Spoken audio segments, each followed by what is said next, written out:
It's really a pleasure to be here today and to host this webinar. Our product management program is one of the programs that we're most proud of here in the School of Engineering and at Stanford, because we find it to be content that's so relevant to what many learners are looking to move into today. For those that end up taking our program, you'll learn more about my background as a startup entrepreneur and product manager at my own startups, kind of building products and getting them out and selling them. In addition to my background being a faculty member in both the School of Engineering and the School of Sustainability here at Stanford. But enough about me. I'm actually more interested to have our guests for this webinar today introduce themselves. And then we'll dive into some questions and then ultimately give you all a chance to ask some questions. For those that do have questions throughout the program, please actively put them into the Q&A box on the platform. We'll look to get to as many of your questions and inquiries as we can by the end of this webinar. So without further ado, Kunal, we'll start with you. Why don't you introduce yourself, and then we'll get on to the rest of the webinar. Sounds great. Thanks so much for having me, Mike. Hi, everyone. My name is Kunal. I started my career doing product work at Redfin. I worked for a couple years as an engineer at Wealthfront, and currently I am the co-founder and CTO at Bracket. Bracket is a YC-backed startup. We help sync ops tools like Salesforce, Google Sheets with your engineering databases and data warehouses. I've been part of the XProd 300 product management program since the beginning, so it's been a couple of years now, and I've enjoyed this entire process. Excited to chat today. Sweet. Thank you very much for joining us. Arya, please go ahead and introduce yourself. Yeah. Hi, everyone. My name is Arya. I have been a product manager for 4 years. And prior to that, I was a data scientist, which is how I started out my career. And I have also been part of the product management course at Stanford since the beginning. And that course really, part of that course is just us pulling from our real life experiences and turning that into something that people can learn from and grow from. So I'm excited to talk to you all today about the world of product management. Cool. Well, the first thing I'd like to ask both of you to comment on before we get into sort of our specific questions is you are both actively involved in our program. And what exactly do you do as part of our program? Because I think it's helpful for learners to understand how, in addition to learning from great faculty and other instructors, how they're going to interact with someone like you throughout the program. What is it you do? Yeah, let's start with Kunal. Okay, so as a coach, a facilitator for the program, we help design a lot of the content and the syllabus for the course. Some of the material comes from really illustrated PMs that have kind of outlined some of the material that you'll be learning and watching, but we will help digest some of that information in coaching sessions. So these are weekly hour-long sessions where we go through real life examples and exercises for you to really understand and understand the learnings. We also help design some homework and grade assignments so that you can get feedback and apply that to any of your future endeavors in the product space. So try to get you to experience product management through this course that kind of condenses information in a way that gets you primed to be a product manager in the real world. Totally. Arya, anything to add to that? Yeah, I would just add that we get really detailed in our feedback. We are literally going through your assignments line by line, leaving comments. We offer, office hours if you ever need it to talk about not just the assignments, but even your career and what you want to do next. And, for certain learners, I've reviewed their resume and helped out there. So there's tons of great ways to connect with all the coaches. And it's been great so far. I can definitely see that, I can see a transformation from the beginning to the end of the course from a lot of the learners. Yeah, I couldn't agree more on that. One of the places where I see your involvement being most valuable, and it really goes back to a word that Arya used, experience, right? And Kunal mentioned as well. We want this to be, we structured this program to absolutely be experiential learning. And one of the biggest pieces of that is the capstone presentation, where we'll put you together in product teams with folks from other companies and even from around the world, and give you a product idea, or you can bring your own product idea to develop something during the program, and then getting that detailed feedback that we talked about how to actually apply the lessons and the tools right away during the program. It is one of the places that I have the most fun. And towards the end of the program, when I'm reviewing capstone presentations by the teams, it's always remarkable to see the growth of every one of the participants and the fingerprints of our coaches like Kunal and Arya on making them successful in learning the content and then becoming much more valuable in their job and better at what they do. So we'll get back a little bit later to some of the program stuff, because I know there's some questions already coming up in the Q&A. But I want to get to the content for this webinar around top skills of a product manager and how to develop them. And so we'll start this time with Arya. What would you say are your top 3 skills as a product manager, and why are these your biggies? It's very difficult to condense it to 3, but I will do my best. I think the top 3 skills are ones that I thought I use day to day in my role, and I think you'll hear across the board. So the first one is user empathy, and this doesn't mean that you hear about user problems and you feel sorry for them and you want to solve it. It's more like you're able to really dig into the pain points that users are having. You're able to assess the situation and kind of come up with that true core problem, because you're going to hear users say different things, but you need to be able to translate that into something very actionable. And this doesn't just limit it to users. You also need empathy for everyone that you interact with at work. You're going to have, other teams that you're partnering with. You're going to be talking to leadership, engineers, designers, and you need to have empathy for where they're coming from and be able to kind of meet them where they're at and assess those situations as well. So I would say that is the first skill. Number 1, empathy, and it's probably not a surprise that that's where another very Stanford thing, the design thinking framework, starts as well. What a great coincidence, because I didn't know that. Number 2. Yeah, number 2, being a good communicator. So like I said, you interface with users, you interface with leadership, your stakeholders, everyone you could possibly think of. You interface with people where English is their second language, or maybe their third language. You interface with people that may have a lot of technical knowledge or don't have any technical knowledge. And as a product manager, you have to, again, meet them where they're at and be able to communicate clearly across the board. I can just share a quick example of what happens when that goes wrong. Recently, I was on an email thread with my CEO, and I missed one word. Instead of saying all clients, I just said clients, and it got taken completely out of context. And people started thinking that there was a huge problem that happened, so on and so forth, all because I missed that one word, right?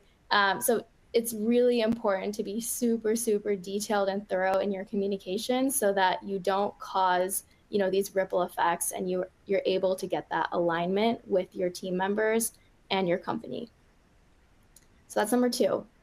I guess maybe I would also say that communication can also be extended to translation or interpretation, because you're probably working with people with very different skill sets who use different words to describe similar things. And in addition to maybe English not being the first language, engineering versus marketing being the first language. And so we can interpret language as a variety of different ways. And so communication and translation across job roles within your PM team is probably also a piece of that. Definitely. I think that's a great way to put it. And so what's number 3? Yes. Number 3 is you have to be a deep thinker. And I think this is where the meat of what a PM really does comes into play. So when you think about a PM and who they're mapped to an engineering team, a design team. The engineers are building, the designers are designing, but what are you doing as a PM, right? Sometimes you feel like, oh, well, I'm just, in the middle of this all, I'm not really doing anything. But your job is really to be a very deep thinker. You need to be critically assessing all of the information that you're getting, be able to synthesize those learnings, be able to come up with a vision, a roadmap, and really turn problems into solutions. You need to take data into account. You need to take user research into account. There's a lot of inputs coming your way, along with the company strategy. What are the constraints? Maybe one of your engineers has to take a month off. Maybe your COVID hits and your company strategy changes. Like, there's always things at play, and you need to be deeply thinking about all of those things to be able to make the best decisions. So I think that's really the top 3 skills that I feel any good PM should have. Super cool. Kunal, you got some different ones, or you want to add on to any of those? Yeah, those are really strong ones. I feel like the user empathy is definitely number 1 on every PM's list. That is probably the most important skill to hone. I do have maybe 3 that lend to more of the startup lens or early stage entrepreneurship product lens. So my 3 would be the ability to wear many hats, being organized, and being decisive but open-minded. I can dig a little deeper on each of those. With being able to wear many hats, I think especially in the startup space, typically you may be the only PM or an early PM where there might not be a full user research team, there might not be a full sales team, there might not be a full design data science team, and it's your job to kind of fill in the gaps that your team needs. And kind of still synthesize and think critically, like Arya was saying, across those different teams to come to a clear product vision, a product strategy. So I feel like I've heard it a lot. You have to wear a lot of hats to be a successful PM. This goes back to something that Arya had said about being a good communicator, right? Exactly. And sort of like being able to be that bridge between a bunch of different folks. And when you're working with them, they want to see you wearing a hat that's similar to what they wear as well, right? And because that just makes it easier for that empathy to grow between you and those members of your team. Great. 100%. Yeah, you have to jump into their world and see it from their lens. For the second one on organization, I think it's super important if you're setting up a team, you're setting up a project from day 0, you have to have good systems in place. And if you're going to be hiring folks and leading a team towards a specific vision, I think having those good systems, being regimented about these processes, allows everyone on the team to feel like there's a cohesive goal that we're working towards. It helps also if you can organize the team such that you're unblocking them as well. The more organization, the more systems you have in place, you are able to unblock your teammates so that they can be successful in their specific functions as well. And I think it's an important thing to protect your engineers' time so that they can be successful in their specific tasks. So yeah, Your I think third one, yeah, organization. your third one was all about being decisive but open-minded. Yeah. So I think I felt this was a super important skill in the super early stages uh, of startups. When we embarked on the startup journey, we actually were building in a completely different space. We were building in the creator economy, the gig economy, and we learned pretty quickly that we have to commit to some specific product or problem space, and then try to invalidate or validate as quickly as possible because time is a limited resource. And that philosophy rings true for product management, for founders, for people in the space that are trying to figure out, is this solution solving the specific pain point for that customer? So you have to decide on a specific MVP or minimally lovable product as well that kind of tests that hypothesis. And then you have to be open-minded in knowing that you might be proven wrong. You might invalidate your hypothesis, and it's an important skill to not have to let go of your ego and be okay with being proven wrong. And even if you're going in with those preconceived notions, it's okay if you're proven wrong. That's an important skill that I've had to try to train a little bit.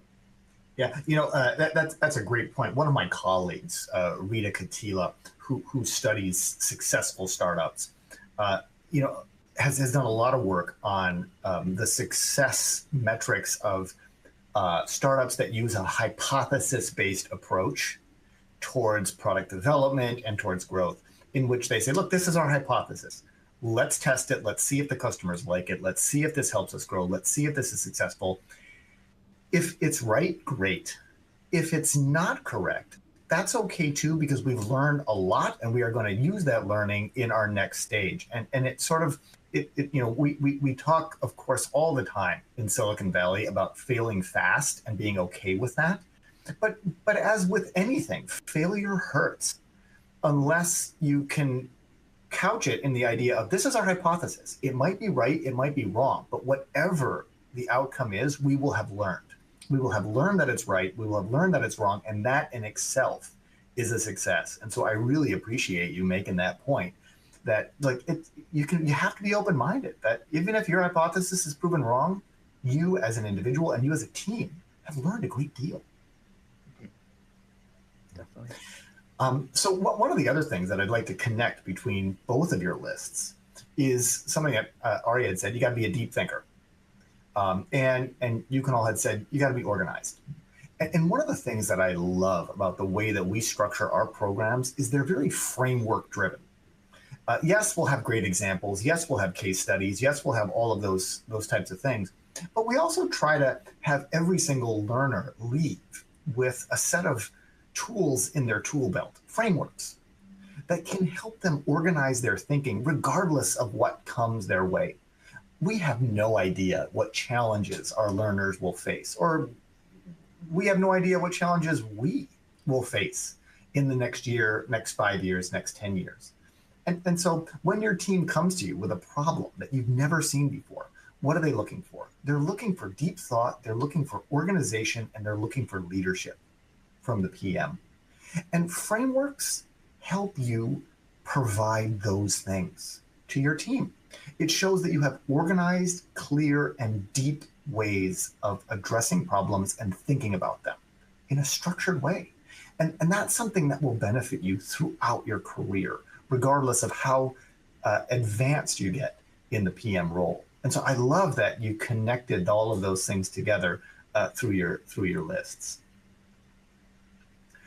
So a couple of other things.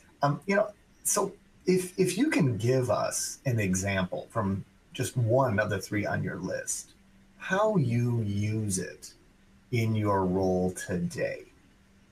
And this time we'll start with Kunal. Yeah, I think just jumping off of that last point again, being decisive, I'll double down on that example. When we were first building out our MVP for our first idea, we were, again, in the creator economy, building for influencers and TikTokers, building up a financing product to securitize their sponsorship agreements. So it was a really cool idea.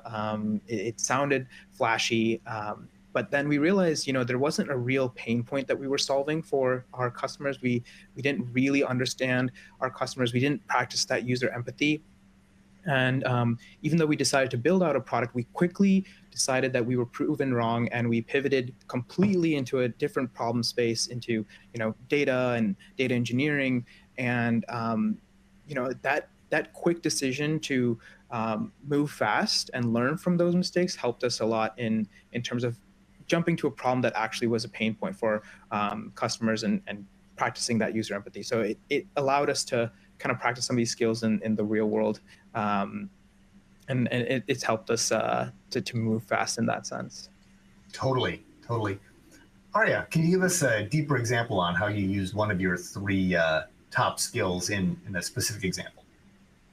Yeah, I'm actually going to touch on a few different skills that we talked about in this example.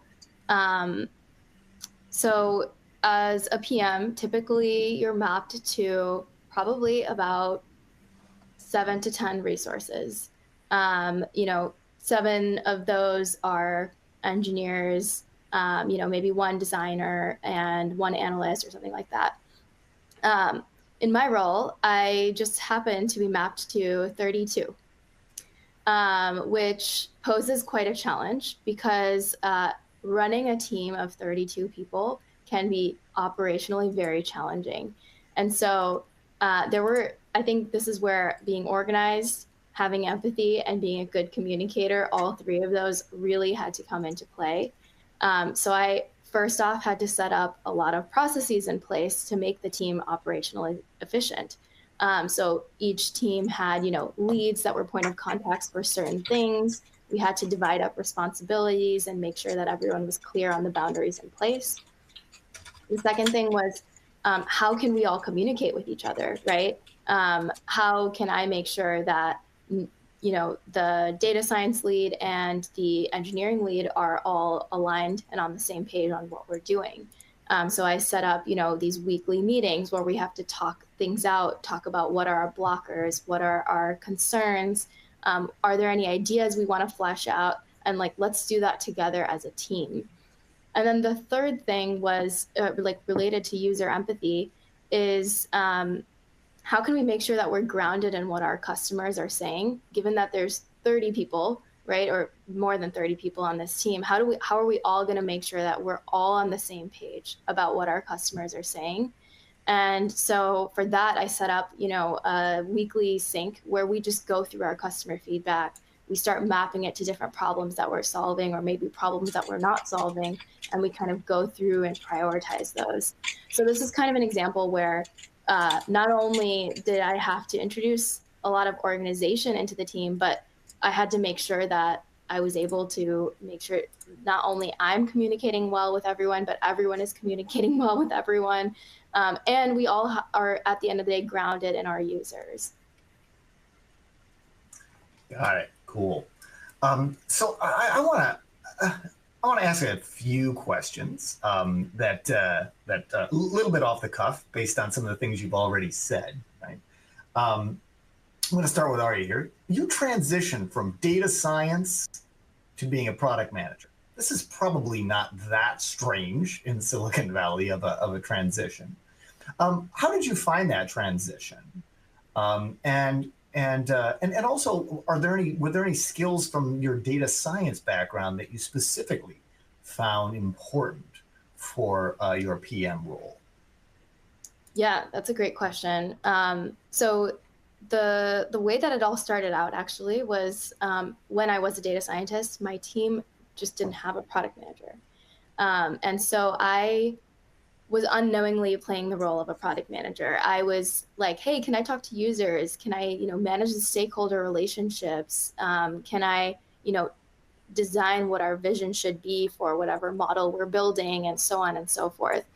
And then when I was having a career conversation with my manager, she was like, you'd be a good product manager. And that was kind of what turned the light bulb on in my mind, where I was like, okay, let me explore this further and see if this is something that I'm interested in. So I ended up, asking if I can do one project where I'm the product manager instead of a data scientist. And thankfully she agreed to that. And I was able to execute one project as a product manager, see how it felt to do that, and kind of assess, like, is this the skill set that I feel more like naturally leaning toward, or do I want to stick with data science? Sure enough, at like midway through the project, I was like, this is it. Like, I love this. This is so much fun. And this is the career that I want to move forward with. So I switched into it. And I think having the data science background is super, super useful, because as a product manager, not only are you required to analyze data, you're required to figure out why, a metric is moving a certain way and kind of build a story from that as well. Like, this happened, and when I dug into it, the reason for it was this. And, now based on that, these are the different actions we're going to take. So it was very much useful to just have that background knowledge and be able to understand a business through data and then bring that to the role of product management. Totally. You actually touched on something that I end up teaching in a lot of our programs, and it's called job crafting, where over time you take on roles that weren't your original job, but you enjoy doing them. And all of a sudden, over time, it becomes your real job, which is the best way to figure out what your job's going to be. Kunal, I actually want to address a question that's come in from one of the participants. Michael asked a question around the PM role differing in the R&D space and sort of the early parts of a company versus a more mature and established space. And you've served in the PM role in a very small company when you're doing a lot of, brand new product development stuff. And so while that might not be what we classically think of as R&D, it's definitely a form of, if not R, definitely D. And so, how, given that's been your experience, how do you think the role of the PM is different at a very early stage company versus one that's a little more mature and established? Yeah, I think just going back to those skills that we talked about earlier, it's up to you to set up those processes such that your team can be successful. And you have to really, set a clear vision and strategy for developing a hypothesis and proving it right or wrong. So, if you come into a larger sized company that has reached product market fit and they are just making iterations, you probably already have a culture around how you design PRDs or product requirements docs. You probably have a culture around how you conduct research. A lot of those things probably are already set in place for your team. There's probably a repeatable sales cycle. A lot of those motions are already in place. And if you are doing product at an earlier stage, you kind of have a lot of ownership there to define those for your own team. You might even be deciding your own ICP or ideal customer profile. So there is a lot of ownership in that. There is more risk because you are deciding those things, but it is super rewarding when you do nail it and you get it right. Because you were involved in that whole conversation and got to make those decisions. So again, like, if you can be organized, set up those processes in place that the more enterprise companies have, and you go about in a regimented way, you have the hypothesis, you go about it in a kind of scientific method approach, you're primed to be successful. Yeah. I love that you're talking about the scientific method, because it's something that, of course, we teach at the university as engineers, as researchers, and of course, it's something that many of us learn in grade school. And you think it's one of those things that, oh yeah, scientific method, okay, I'm never going to touch this again. Like so many things that we learn in grade school, and you might never end up using again in your professional life. And the fact that we touch back on it, it's a real thing. And that step-by-step process of creating questions and answering those questions is really the foundation of how we still learn, when in fact the outcome is uncertain. And you know, this actually extends to one of the questions that's come in from Mohammed about how do we reduce the cost, both time and money, of experimenting on hypotheses like this? Because if you're going to use sort of a question or hypothesis-based approach, how do you make sure that you're not burning cash endlessly with unsuccessful stuff? And I'd like to hear from both of you on what some of the approaches are that you found to be able to do that. Kunal, what do you think? I want to lean on one of the frameworks that we talk about in the course, and that is the double diamond framework. I think one of the biggest learnings that folks take away from in the course is you have to start in the problem space before you jump to the solution space. So if you view the problem space as one diamond and then the solution space as the second diamond, start in the problem space, really getting a full understanding of all the different problems in this domain, narrow in on a specific problem, then think about all the solutions that can address that problem, and then narrow in on one final solution that solves it best. The reason I bring that up is you can save yourself so much time and energy if you do the front-loaded work of focusing on a problem that people actually face. And I was not successful with that. I did not practice that. With my own startup, we pivoted at the beginning and we learned from our mistakes. But I'll tell you, you'll save so much time and energy if you focus on the problem first and then go to the solution. And on top of that, I think there are a lot of different, research methods that you can apply at every step of that product lifecycle to kind of make sure you're not jumping ahead. So, you can do, interviews, you can do A/B testing, you can do a lot of things across that whole range of research to make sure that you're not jumping ahead and making a decision that's kind of like a one-way door, allowing you to kind of go back and iterate, make small iterations instead of jumping so far ahead. Sure. Arya, anything to add to that?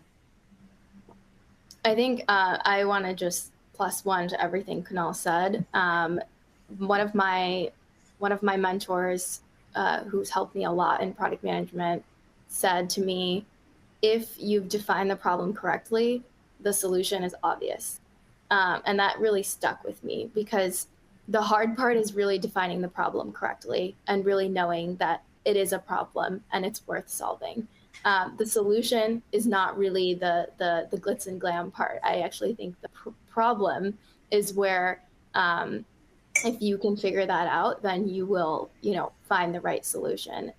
So that's my only thing that I would add. Yeah, we always like to tell folks, fall in love with the problem, not the solution. And if you really figure out the problem, the solution that you get will be great. This also extends a little bit to a comment that was made by Philip, saying that there are many frameworks out there. And how do we know which one is going to be the best for a specific problem or solution?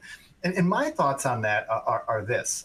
We don't know which framework is going to be the best, which is why we find that best approach is to teach you a cadre of frameworks. I talked about it before as kind of a tool belt with a bunch of frameworks that are in your tool belt ready to go. And when you confront a problem, pick one of those frameworks out of your tool belt and apply it. And if it gives you insight that is valuable in order to lead your team forward, then it was the right framework for that time and that place. And if you're pulling this framework out and you try it out and it really doesn't give you any valuable insight into how to move forward, that's cool too. Move on to another framework that either we've taught you or that from someone else in your organization or your experience.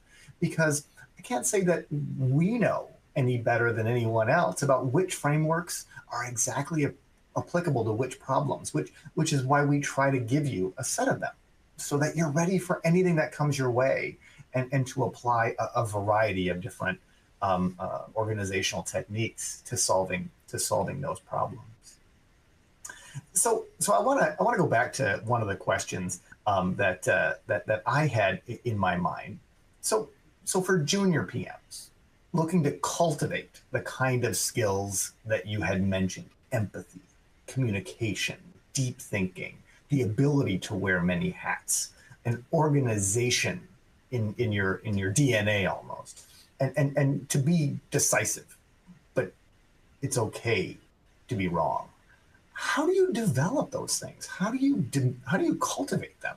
And we'll start this time with Arya. Yeah, I think that's a great question. I think we've touched on, a few of our experiences, Kunal and I. And I think the main thing to pull from that is try solving any problem. It doesn't need to be in tech. It doesn't even need to be, it can just be anything that's happening in your day-to-day life. Try thinking about that problem. Why is it a problem? How did it become a problem in today's world? There's infinite problems to solve. Just try solving one of them and see what happens from it. And you can, push yourself to be regimented in the way that you do that by using a lot of the frameworks that we were talking about, or, doing,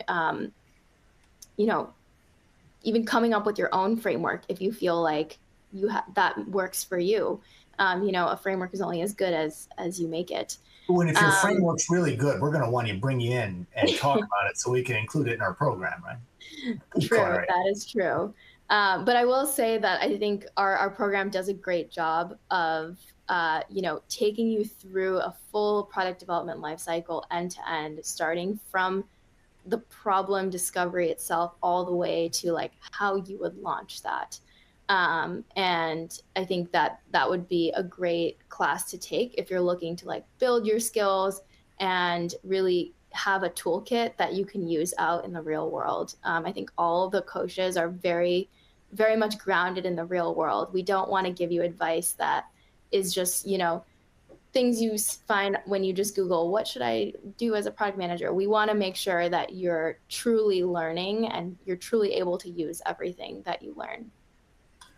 Yeah, what Arya is saying is she's not some head in the clouds professor like me. She actually knows what she's talking about. All right, Kunal, what do you think are some of the best ways to cultivate the skills as a junior PM that we talked about? Yeah, I think there's a few. I really liked what Arya touched on, practicing viewing the problems around you with the product lens. I think entrepreneurship lens to that. The barrier to entry for side projects and entrepreneurship has gotten lower and lower. One of my friends, he practiced entrepreneurship in his own life by building a check splitting app, and he just practiced that with the lens of product, being mindful of the user. And I think, Mike, what you had said earlier is another really good way to practice these skills. If you can take on small tasks or opportunities in your current roles where you can practice these skills. Job crafting, yes. Yeah, job crafting. It's the way to really practice and build those skills. In my engineering role at Wealthfront, I was actually a backend engineer, so not interacting with the customers at all. But I spoke to the product manager on a sister team and asked to sit in their user interviews, in their user research conversations, and just listen and be involved in that conversation just after a few sessions of watching these calls. And I think the amount that I learned in those few sessions was immeasurable. So just putting yourself in those environments is a great way to build those skills. Absolutely. Absolutely. So we're talking a bit about junior PMs. One of the questions that came in from Mohammed, and you work closely with the folks in our course. How much experience do you need as a PM to take our course? Kunal, what do you think? Yeah, I think we have tried to build a course around the assumption that you have no experience with product management going into this course. You can have no experience with the tech industry as well. That is okay. You can come into the course without any of this background, and we try and teach you those, key phrases, key frameworks, key learnings that you would need to be successful and practice product management in a number of industries, not just tech. And it's it is definitely junior friendly to join this course. The frameworks are the key piece. Yeah, I couldn't agree with you more, even to the point where right now we're actually developing an additional course for advanced product management, because this is really intended in its current state for junior PMs. So one of the things that I'd like to ask is, for those that are aspiring to be a PM, and we have a number of questions that have come in from Henry saying, look, I started as a sales engineer, but I want to maybe transition to a product role. We have questions from some other folks about how do you get into a job like this? So if you're someone who hasn't historically been in this role, and Arya, we're going to start with you because you started as a data scientist and then moved into this role, and we've already talked a little bit about that. What can you do to make your resume stand out and transition? And of course, the obvious answer is, oh yes, take our course. But in addition to that, what do you think we can do? Yeah, it's a great question, and I think the reality of the situation is it's really hard to get a product management job without having a product management experience. And that is, an unfortunate circumstance to be in, but I think there's ways around it. The first is what we mentioned earlier, job crafting. In your current role, there's got to be some way or another that you could find a way to not manage a product, but even just manage a project.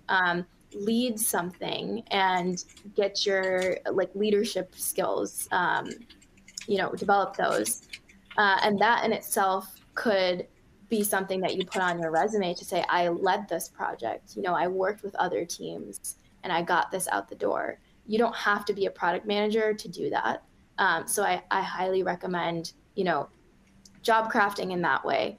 The other thing I would say is just kind of do the side projects that we talked about, add those on your resume as experiences. Once again, you don't need to have the title product manager, but you could say, I started my own business. I launched an e-commerce website. These are all different side projects that I think can really resonate with hiring managers for junior PM roles. I myself am hiring a junior PM role right now. And when I look through the resumes, that's really what I'm looking for is, have you had some experience where you're leading something? It doesn't have to be that you were previously a product manager. So that would be my 2 cents. Sure. Well, what are your thoughts? Yeah, I'd probably echo everything that Arya said, plus one to it all. I think there's a lot of literature out there as well to kind of on-ramp you to the interview processes. I really like Lewis Lin as an author, specifically focused around interviewing. And there are a few sites that help you prep for these processes. I think, job crafting, there also are some programs where you can, practice product for nonprofits. So if you can, investigate those and help out where you can, those are great ways to, practice product management outside of your 9 to 5. Yeah, totally. I want to transition us towards some of the additional questions that have been coming in throughout the webinar, and I want to thank everyone who's been submitting questions. So a couple of the questions from Michael and Margie have been focused on the product management role as it differs from project management. And those two first words, they're so close, right? And you're a manager regardless, right? How do you see those two being different? And we'll start with Kunal this time, we'll go to Arya, and then I also have some additional thoughts of my own as well. So Kunal, what do you see as the difference? And some of the other things that have been said is, how is it different from being a Scrum Master, right? Which is very much a project management type of tool. Yeah, I think I hope I don't steal too many of your words here, because you might have spoken about this in some of the previous cohorts. But I'll also preface that it changes the overlap between product and project management becomes greater, I think, at earlier stages of the business. If you're at a startup, you might be doing some more project management work as a product manager. But the high level take that I have is that product managers don't necessarily have a specific task that they need to be completed, or specific feature that needs to be built. It's up to them to decide that strategy, to decide that feature that would solve that customer's pain point. For the project manager, the feature and the product has already been decided on. It's up to you to execute and implement that. So the work that leans more on the project management side is more, planning around timelines, around breaking up tasks into bite-sized chunks, maybe more later stage implementation, like road mapping. But I view product management more earlier stage in that product lifecycle, thinking about the strategy and where you would solve the customer's pain point without much definition in place, which is a pretty difficult task. Totally. Arya, what are your thoughts? Project management versus product management? Yeah, I think I know it's in the title, but if you really think about it, when you're managing a product, you're thinking about a lot of things. You're thinking about, what is the future of this product going to look like? How am I going to get the team there? What features am I going to prioritize? What should we not focus on right now? There's a lot of things around a product that you have to think about. When you're thinking about a project, I almost feel like it's a sub-component of a product. To get a product to its next phase, there are multiple projects to get you there. And when you're managing a project, you're really trying to be very efficient with time and resources. That's your main goal. How can we get this out the door by a certain time frame with the amount of resources that we have? What happens if one resource is out of office? What happens if another, feature request that's more urgent comes into play? Like, those are the things that a project manager has to think about, while the product manager has to think about that whole product, right? So I think there's a difference in the scope that oftentimes gets conflated. Yeah, I couldn't agree more with both of you. And as I like to say, sort of in our introductory welcome for our course, I specifically differentiate between the project manager, the program manager, and the product manager roles. In that, as both of you alluded to, project management is a discipline in which the precedence of activities is known and the list of activities is known to get to completion of the project.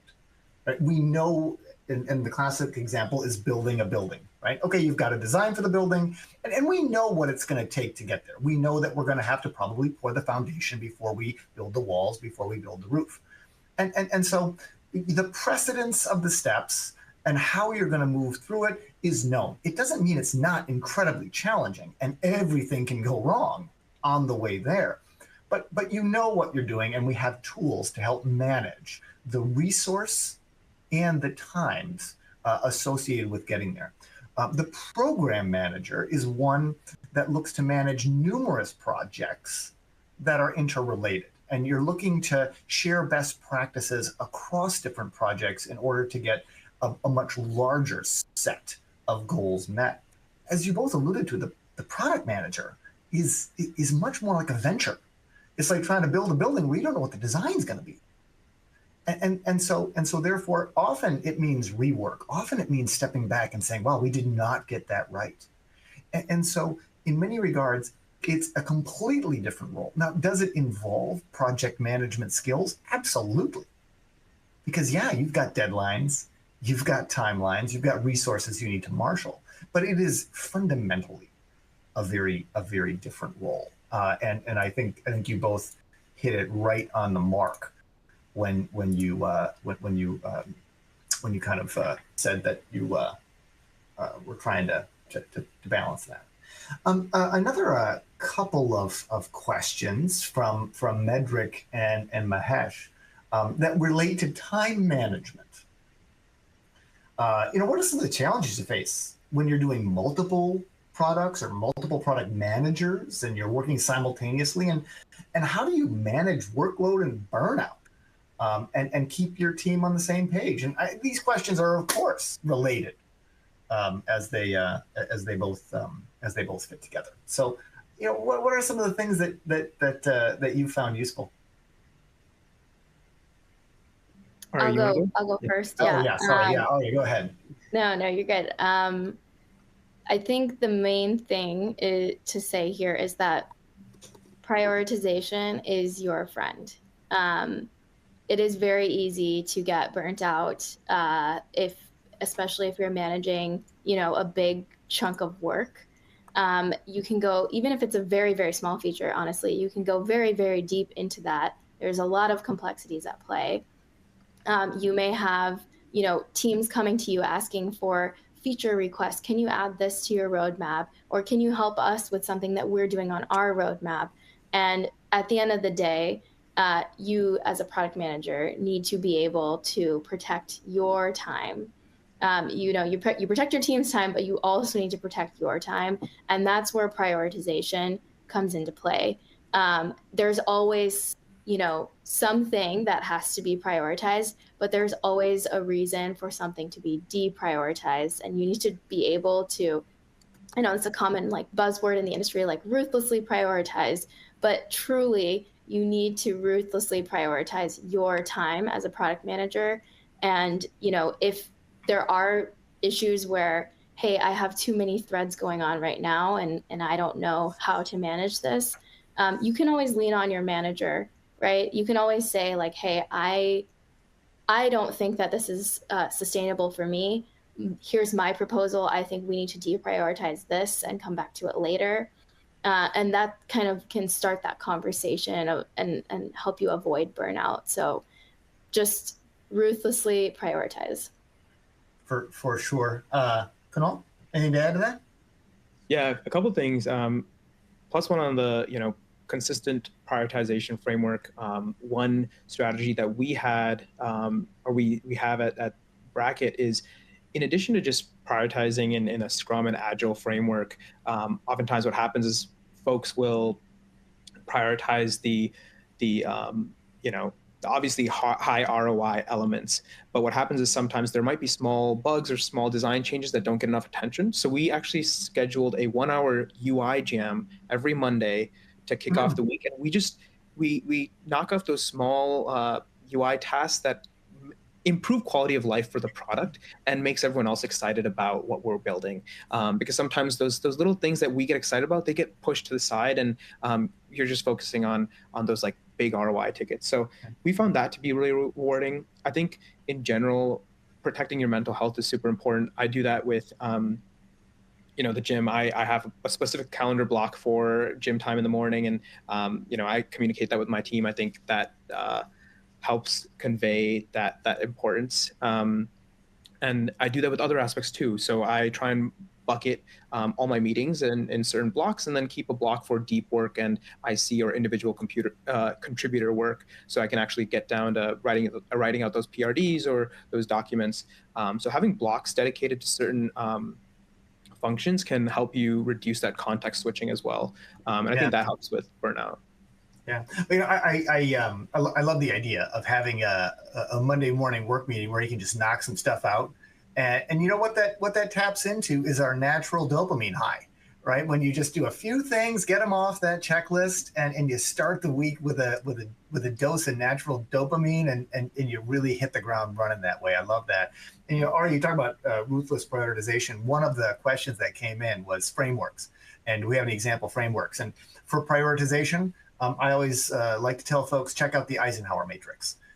It's a 2x2 framework that helps you to prioritize time into unimportant and important tasks, and those that are time sensitive and not time sensitive. And so check out the Eisenhower matrix, and you can use it for your personal time. All right, there are a lot of questions left. I want to thank everybody for submitting questions. This has been a wonderfully interactive webinar. I want to thank Kunal and Arya for their support of our program as coaches and for their participation and sharing during today's webinar. Thank you both. I really appreciate your time. Thank you so much. Yes. Really appreciate the questions. Annette, I'm going to let you close us out. Sure thing. Thank you again, Mike and Arya and Kunal, for this interesting and insightful conversation. I think our audience learned so much about essential product management skills and learned a little bit more about our program and the opportunity to work with you two in the accelerated program specifically. So to everyone in the audience with us live today, thank you all for your questions and participations. Again, I want to remind you that today's session was recorded and a link to the recording will be made available to all of you within a week. Have a great rest of your day. Thanks again. Goodbye.